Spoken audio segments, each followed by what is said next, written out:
We're examining why America is so politically polarized. Here's some of the biggest issues facing the nation, according to market research company YouGov. Climate change and immigration, along with abortion, LGBTQ, and civil rights, are the most heavily debated topics across the country. Data confirms these debates and are really just dividing us to new levels, especially with midterm elections rounding the corner. Our network of 60-plus affiliates are following these rifts from coast to coast. Mason Morrow has a read on the political pulse in the state of Florida. One after another, the hits keep on coming for Florida Democrats. During the Trump administration, it was waking up every day to a new horror, every hour to a new tweet.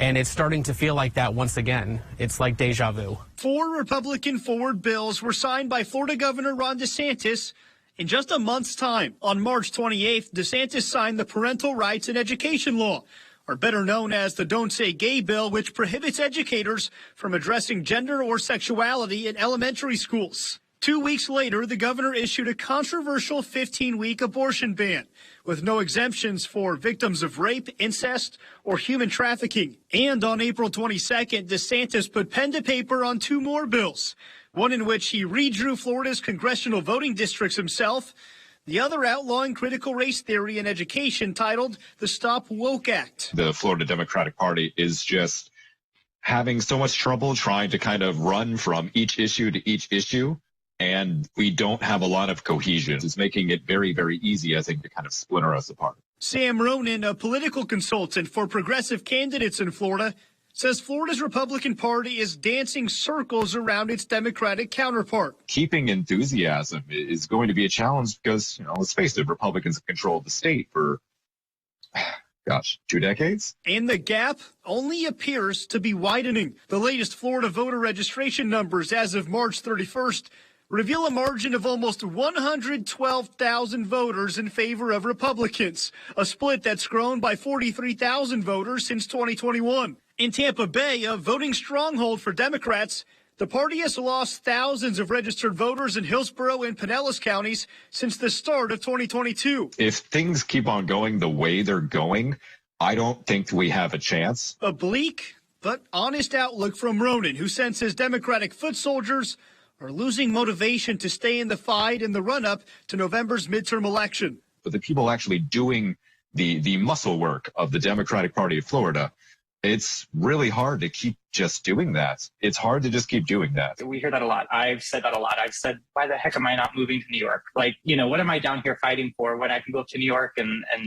walk around in a free street, and say gay? A fleeting thought for political activist Trevor James, who's contemplated fleeing the state of Florida at a time when more people than ever are moving here. When you take away rights from women, you take away rights from LGBTQ plus folks, take away rights from Black and brown folks, you're ultimately going to create an environment where they just can't sustain life and they leave. But when it comes down to it, James says he's digging in his heels, and he's calling on fellow Democratic voters to do the very same. In his eyes, the onslaught of Republican-led legislation is galvanizing a downtrodden Democratic community, one ready to stay in the foxhole and fight for the change they want to see in Florida. It is not easy work, but it comes down to being an educated voter at the polls and also holding your friends and loved ones accountable and getting them to the polls as well, whatever it takes. I'm in-depth reporter Mason Morrow, ABC Action News.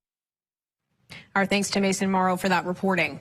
Let's get to the political pulse of the people coast to coast with Cliff Young. He's president of U.S. Public Affairs with polling company Ipsos and has done a lot of research on polarization over the past few years. Cliff, thanks for joining us.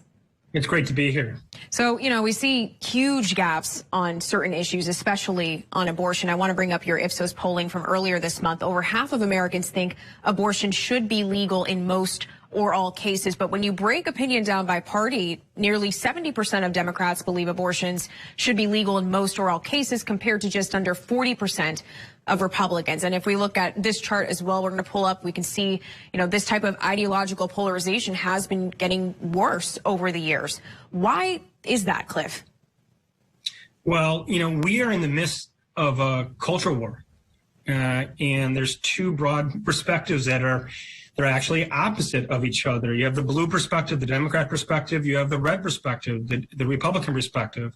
And they are not able to come to consensus.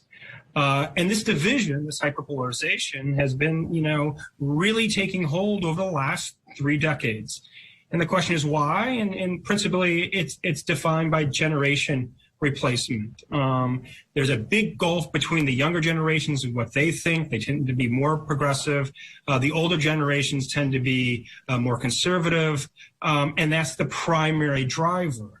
But in addition to that, in addition to generational replacement and the difference between the generations, we see a very stark geographic polarization as well. You take Florida on the one hand, which is a red state, but it's a moderate red state. It's not radical or extreme from a Republican standpoint or conservative standpoint. And you take another state like New York, which was mentioned, which is a very blue state. So on the one hand, long-term trends being driven by generational replacement, and on the other hand, we have stark regional differences. I see. Abortion is also really polarizing for the upcoming midterms. That's the topic of conversation right now. And you found a majority of voters, 63%, are more likely to vote for a candidate who supports passing a law that gives all Americans a legal right to abortion. Just over half of Americans think the government should stay out of abortion altogether and really leave it up to the states. Despite a majority of voters wanting to keep abortion legal, politicians are still fighting to ban it. So the big question is, does it really matter what voters think overall, or are politicians on both sides just going to keep working to woo the fringes that we hear? Well, there'll be a lot of wooing of the fringes because the partisans are most likely to go out and vote. That's important to keep in mind. But the other thing to keep in mind is the issue of abortion is complex. There's a lot of conditionality to it. And so Americans might all agree that in the case of rape, or a vast majority might agree that in the case of rape, it should be allowed, but only a minority in cases where it's in all cases or used as a form of birth control. So one of the complicating factors with abortion is this conditionality. But per your question, ultimately, it's going to be the partisans that define the election, define the midterms, and they typically see the world in black and white. With that said, is polarization influential in winning elections? Is that just part of it? Yeah, it's essential, especially with the American system that puts a lot of emphasis on the state system, on the electoral system. And indeed, it defines elections. It defined the 2016 election. It helped condition the 2020 election. It'll help define this midterm election. Indeed, the Republicans were most likely to take the House and take the Senate no matter what. But these sorts of issues will help define to what extent they will. Will it be a landslide victory for the Republicans, or will it be something much closer because Democrats were energized to get out to the polls because of Roe? We will see, but definitely we live in polarized times. Yeah. I know you also asked Republicans and Democrats if they believe the actual number of Americans dying from the coronavirus is more or less or about the same as the number of deaths that have been reported. And a majority of Republicans believe the number is lower, while half of Democrats think the number is more. So my question to you is, why do our political beliefs make us less inclined to believe facts from the experts?